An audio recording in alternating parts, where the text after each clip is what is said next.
All right, then, time to dive in, and today we're looking at Apollo 7. Bit of a crucial one, this, wasn't it? It marked the return, after all, to crewed space flights, for the U.S. after that dreadful Apollo 1 fire. Absolutely pivotal moment for the program. It was October 1968, wasn't it? Yes, between the 11th and the 22nd. Right, and of course we've got, quite a bit to unpack today, haven't we? We've got the mission's aims, the flight itself, and, the outcome, of course.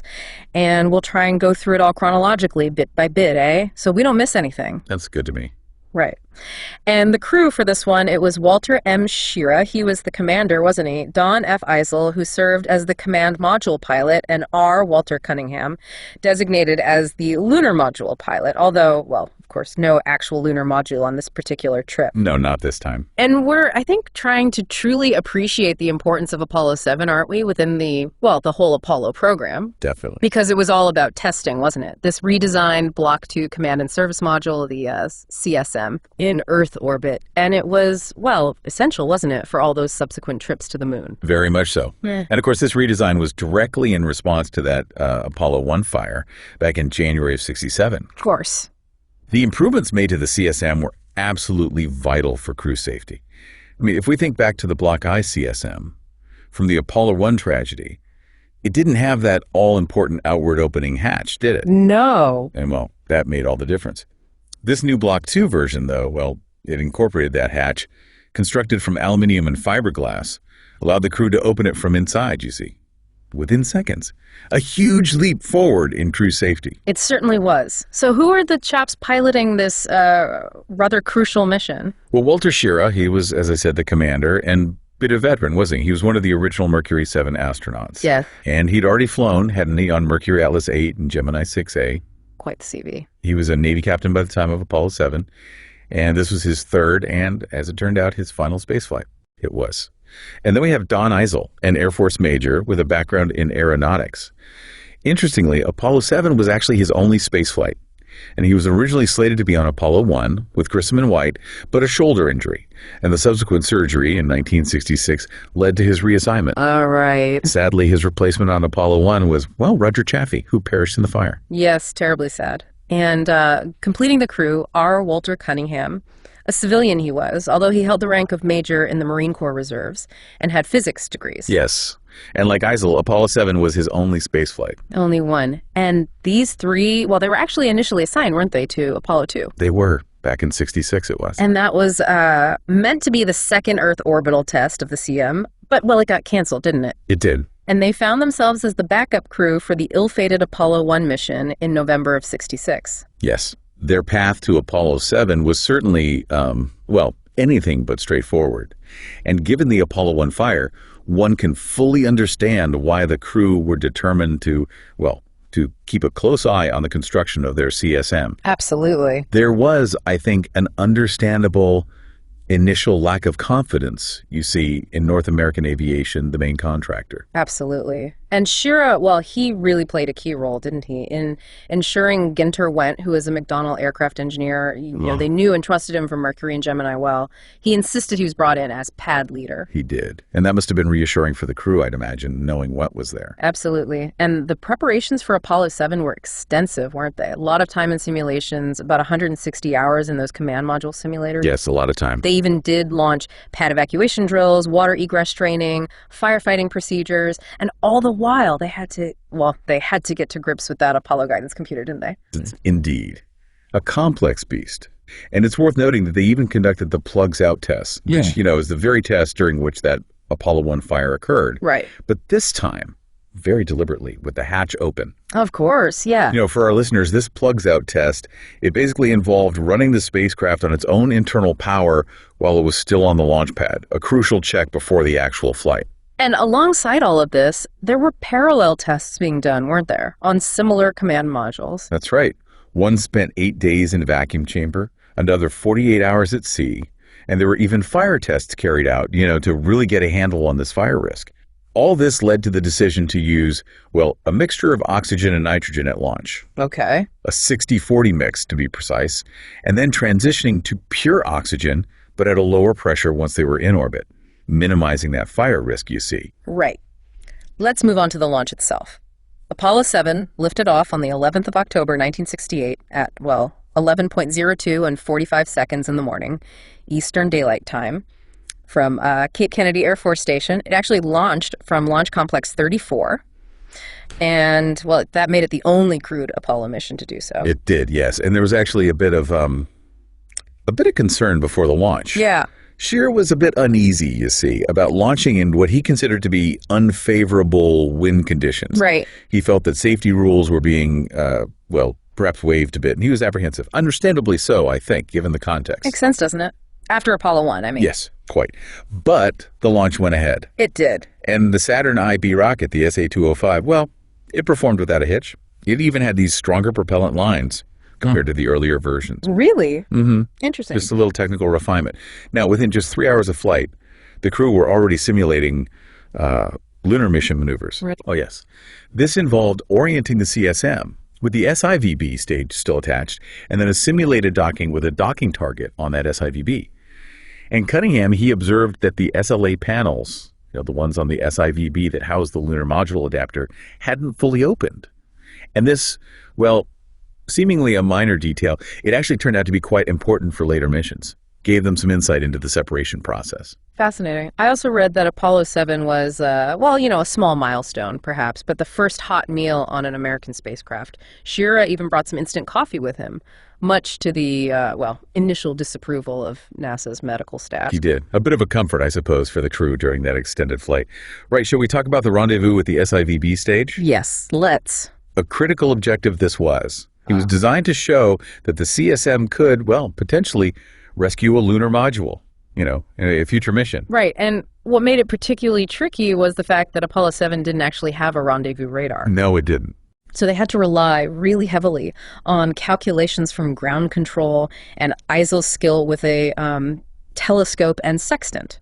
And Schirra's control of the RCS, that's the reaction control system thrusters, isn't it? That's right. For those who aren't familiar, those are the small rocket engines used for fine adjustments to the spacecraft's attitude and trajectory. And despite the SIVB, tumbling a bit, they did successfully achieve rendezvous, didn't they? They did, yes. Schirra rather famously, I think, marked the occasion by shouting, "Yabba dabba doo!" He did. Bit of humor there. Another aspect of Apollo 7 that really captured the public imagination was, I suppose, the TV broadcasts. First live TV from an American spacecraft, wasn't it? It was. That initial broadcast was on the 14th of October. Right. And Cunningham was the camera operator. Mm-hmm. Eisel took on the role of, the presenter, really. Right. They even had these signs, with humorous messages. Yeah. Things like "From the lovely Apollo room" or "Keep those cards and letters coming." I think it helped to, humanize the mission a little bit for the watching public. It did, didn't it? Now, Schirra, initially, he was a bit hesitant, wasn't he, about these TV broadcasts? He was, yes. He was rather focused on the schedule, quite busy. He had a bit of a cold as well, didn't he? He did, yes. And he wanted to prioritize the main mission objectives, especially that rendezvous. It's understandable, isn't it? Yeah. When you think about it. Yes, absolutely. But they did eventually do daily broadcasts, didn't they? They did. Each one lasted about 10 minutes. And they were quite educational in content, I thought. And their efforts were even acknowledged, weren't they? They received a special Emmy Award. They did. Quite an achievement, that. Now, apart from the public-facing stuff, Apollo 7 served as a real, rigorous testing ground for CSM systems, didn't it? They tested pretty much everything, didn't they? They did.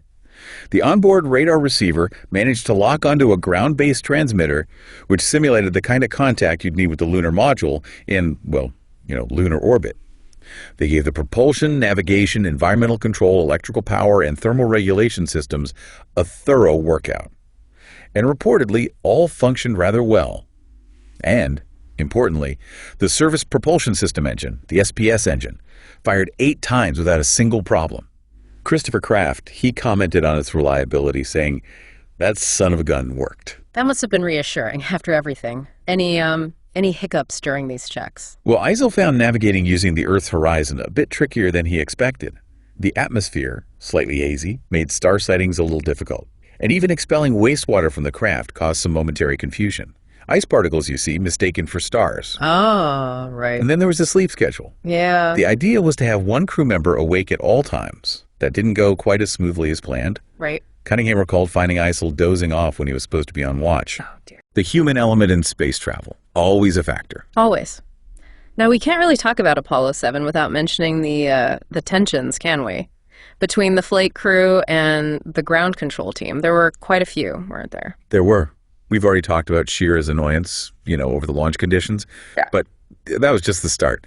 The arguments about when to do those TV broadcasts, that caused a lot of friction, didn't it? It did. The crew felt they should be focusing on the mission objectives. And ground control, well, they had their own priorities, didn't they? They did. And of course, there was that incident on day 8 with the computer, wasn't there? Yes.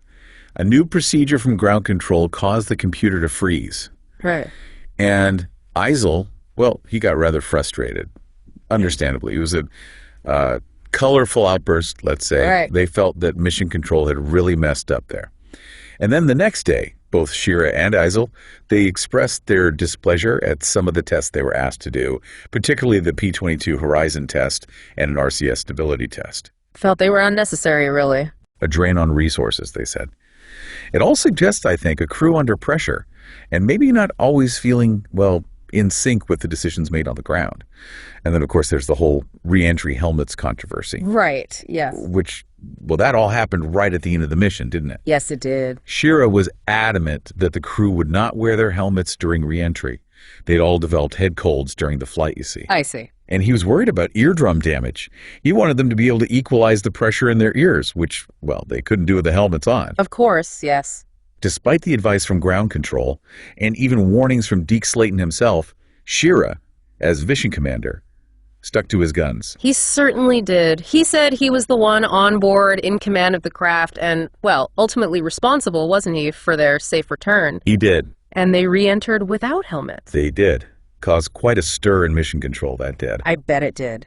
Christopher Kraft, the director of flight operations, was not happy. He demanded an explanation, for them defying protocol. But he later conceded that Schirra was, well, within his rights as commander. Interesting. Bit of a power struggle there. Anyway, despite all these tensions, the mission was successful, wasn't it? It was.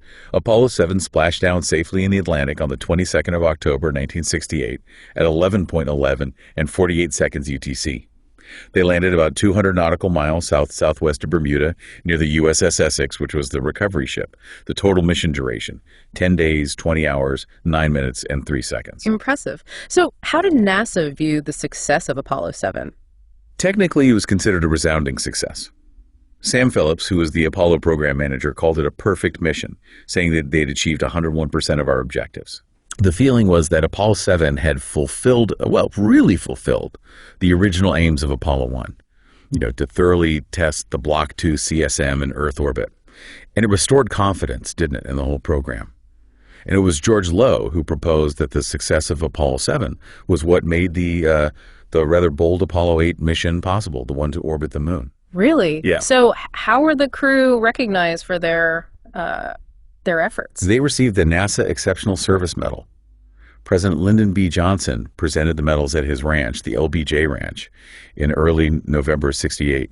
And there was a visit to the White House later that year. Right. Although perhaps a little bit of an oversight, they weren't immediately awarded the Distinguished Service Medal. Oh, really? Which is NASA's highest honor. Oh. That didn't come until October 2008. Sadly, it was posthumously for Schirra and Eisel. Walter Cunningham was the only one who received it in person. Right. Christopher Kraft even sent a rather nice message to be read at the ceremony. Right, good. And what about their careers after the mission, after all the tension? Well, none of the Apollo 7 crew ever flew in space again. Schirra had already said he was going to retire, which he did in July of '69. But there's quite a bit of speculation that the strained relationship with ground control, especially with Christopher Kraft, meant that Eisel and Cunningham, well, they weren't assigned any more space flights. Jim Lovell even commented that their arguments during Apollo 7 probably put an end to their chances. Eisel resigned from NASA in 1970, and Cunningham followed a year later. Bit of a shame, really. What happened to the Apollo 7 spacecraft itself? The command module, the CSM-101, it's on loan to the Frontiers of Flight Museum in Dallas, Texas. Okay. So, people can still see it. And Apollo 7, well, it left its mark in other ways, too, didn't it? It did. The mission patch. Designed by Alan Stevens of Rockwell International. It showed the CSM firing its service propulsion system engine, with the exhaust going around the globe. Yeah. Symbolizing the Earth orbital nature of the flight. The Roman numeral 7 was over the South Pacific, and the crew names Well, they were around the bottom edge of the design. Very clever. And it even popped up in popular culture. They appeared on the Bob Hope Show. And Shira, well, he was even in some TV ads for ActiFed. No. Really? Oh, yes, referencing his cold, of course. And for those who want a more dramatized account of the mission, there's the We Have Cleared the Tower episode in the From the Earth to the Moon miniseries. Mark Harmon played Shira. John Maisie was Izal, and Frederick Lane played Cunningham. Right. Well, it's clear, isn't it, that Apollo 7 played a massive role in the recovery, really, of the whole Apollo program after that terrible fire. Yes, definitely. It showed that the redesigned CSM, it worked. And it paved the way for, well, those incredible missions to the moon. Absolutely. And it highlights, doesn't it, that complex relationship between technical achievement and the human element. It does. The crew dynamics, their relationship with ground control, it all contributed to the success in the end. It really makes you think, doesn't it, about the pressure on the crew, on everyone at ground control after Apollo 1, how that must have affected their interactions, the decisions they made. What does it tell us about, the human element in these big, risky technological endeavors? Something to ponder. It is, and we encourage all our listeners to, to explore the Apollo program further. There's so much to learn from its successes and, its challenges.